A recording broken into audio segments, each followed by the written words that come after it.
des pompiers californiens. Le succès des produits végétariens et véganes, il accompagne la baisse constante de consommation de viande des Français depuis 10 ans.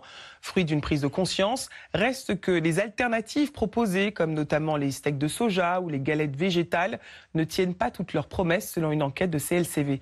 Le reportage de Peggy Lionneau, Yasmine Moufoletto et Melchior Enzi. Ils affichent leurs bienfaits pour la santé. Ces galettes végétales, ces steaks sans viande ou encore ces produits panés. Mais en se penchant sur leur composition, l'association CLCV a eu bien des surprises. La première, ces plats ne contiennent généralement que peu de légumes et de végétaux. En moyenne seulement 39%.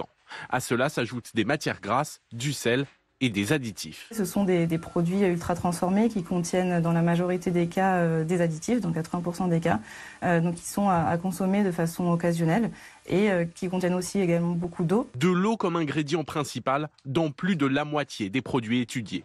Contactées, certaines marques répondent que l'eau est nécessaire. Elle est ajoutée aux protéines déshydratées, utilisées dans leurs recettes.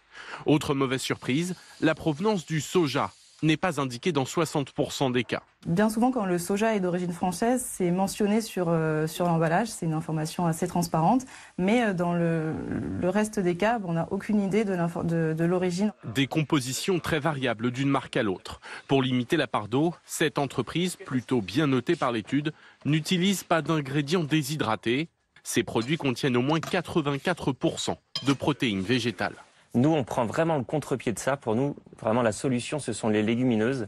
Et on n'essaye pas du tout de faire de la fausse viande. On ne rajoute pas d'additifs. On n'a que des ingrédients bruts. Et c'est juste de la cuisson qu'on fait et du mélange. Enfin, si le Nutri-Score n'est affiché que sur 21% des produits, l'association l'a calculé pour les autres. Et résultat, 83% des plats sont notés A ou B.